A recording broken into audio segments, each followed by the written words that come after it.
I'm David Green from the Sociology Department at John Jay College, and I'm here with Marie Gottschalk.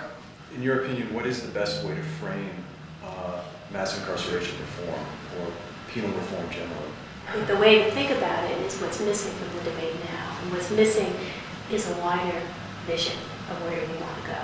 And that we have a lot of trimming around the edges of looking at what's politically feasible at this moment.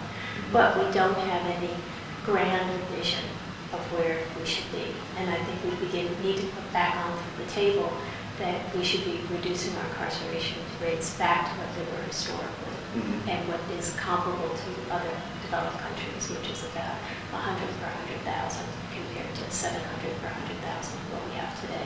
Right. And the second piece of reframing is that we need to go from talking about mass incarceration to mass punishment, because what we're seeing is the prison, as my daughter would like to say, the prison is moving out of the prison into the society, and we have this kind of prison beyond the prison that we're constructing, which may be a kind of net widening without really ending mass punishment. Right. You've talked in your latest book about so-called non-non-nons. Right, so the non-violent, non-serious, non-sexual offender.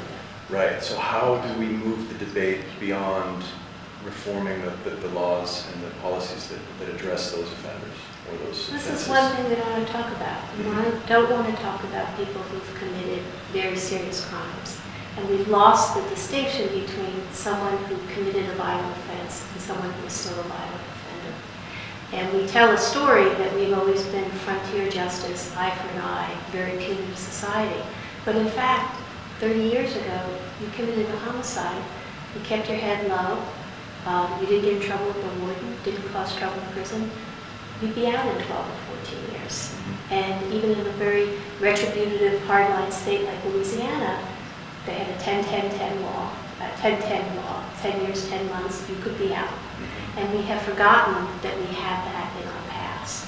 And so we need to bring back, understand that distinction between doing a violent offense, but no longer being a major threat to public safety. As many of the men I teach in prison say, one then done. It's often a first offense, crime of passion, mental health issue. They spent years thinking about it, they've aged out of crime, and they deserve to come out.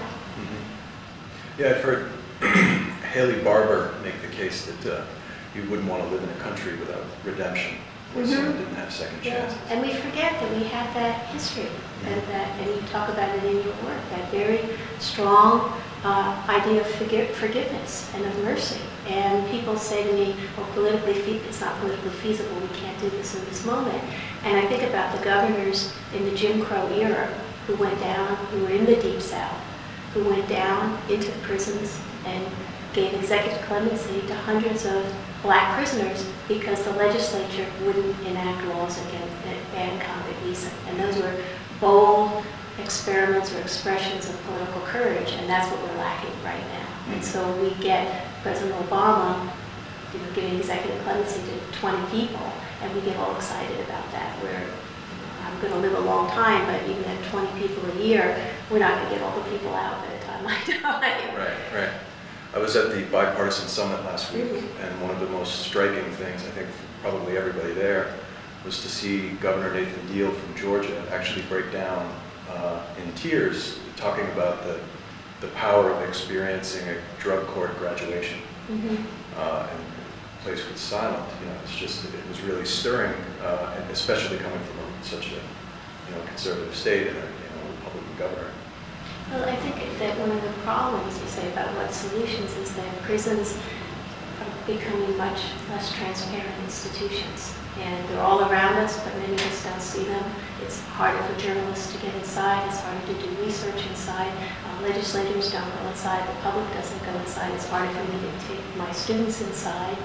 Rick Perry, presiding over one of the largest prison systems in the world, and it was only in his last few months in office that he actually went inside a prison and saw what was happening.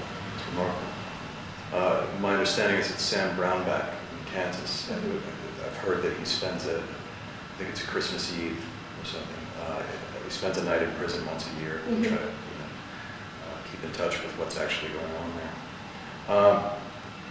there. In the broader context of penal reform, this kind of moment that we're in, how optimistic are you that something real is happening now, or something meaningful in terms of penal reform? I think it's an important political opening that we haven't had in a long time. I think the enormity of the problem and the solutions are daunting. I think that we have so much focus on this top-down elite solution that may be right for the moment, but what we need is a long-term social movement. And social movements don't happen overnight. And we often think the civil rights movement began the day that Rosa Parks decided she wasn't going to sit in the back of the bus anymore. We forget that there were decades of organizing before that, going back to tenant farmers in the 1930s in the South, that had this long historical trajectory of the civil rights movement, and that she was part of those institutions in that movement. And the question is then, how do we create the conditions for that kind of social movement?